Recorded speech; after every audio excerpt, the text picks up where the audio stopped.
Hi, it's Patrice, and thank you again for your continued support as I hope to help transform the thought process of those who may be going through both a health and or an emotional challenge.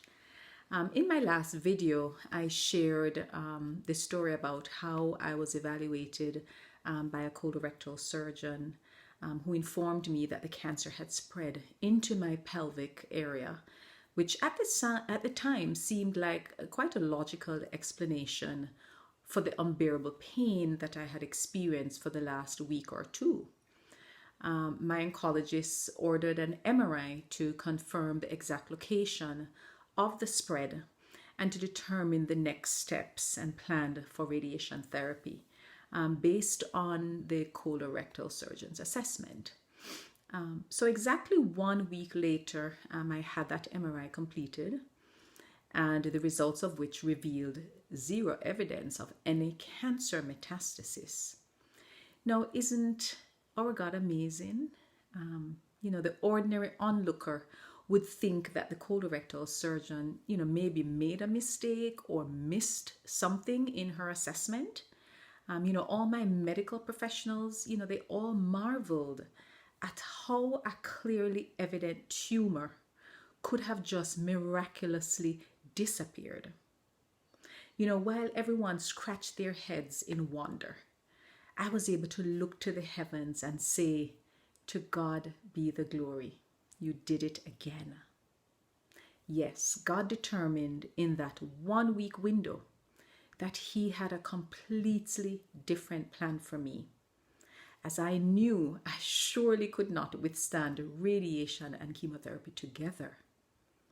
Again, as a medical professional, I certainly do not question the integrity of this colorectal surgeon's abilities or her assessments, but instead, I want to hold firm to the understanding that this was clearly a miracle from God. Only God was able to turn things around the way that He did.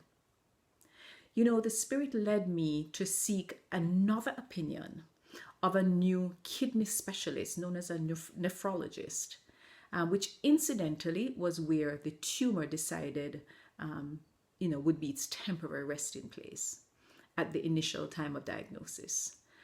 This specialist was referred again by another trusted friend in the medical field, who I hoped would further evaluate the source of my pain, since that MRI came back as negative.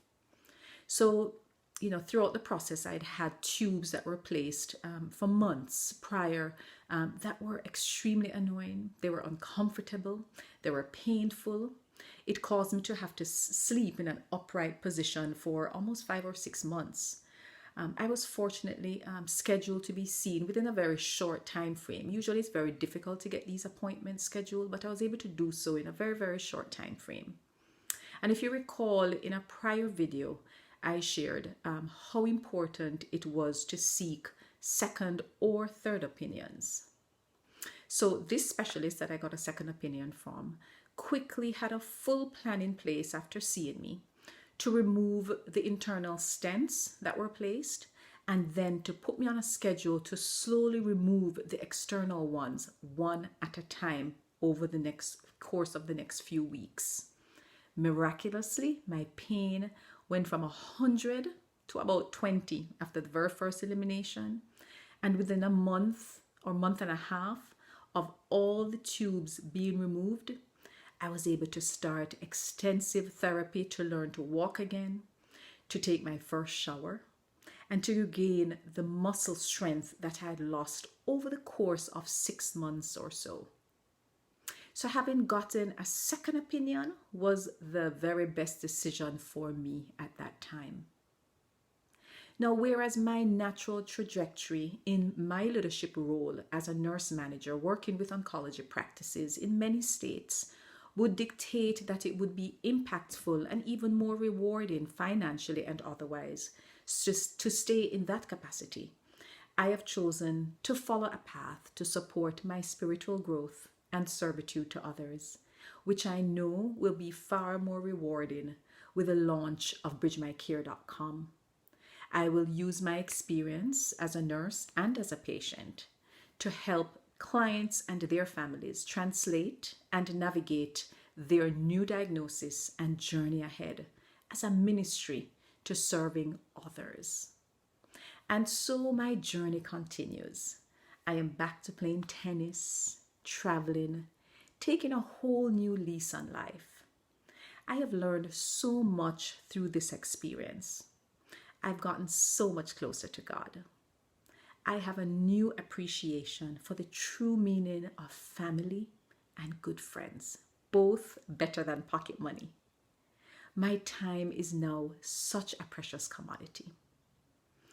In closing, I'd like to invite you all to participate in my upcoming webinar on how to be your best health advocate, how to prepare yourself and your family members for the inevitable. Until then, walk good.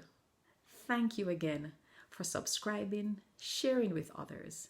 Please drop me a comment and take care.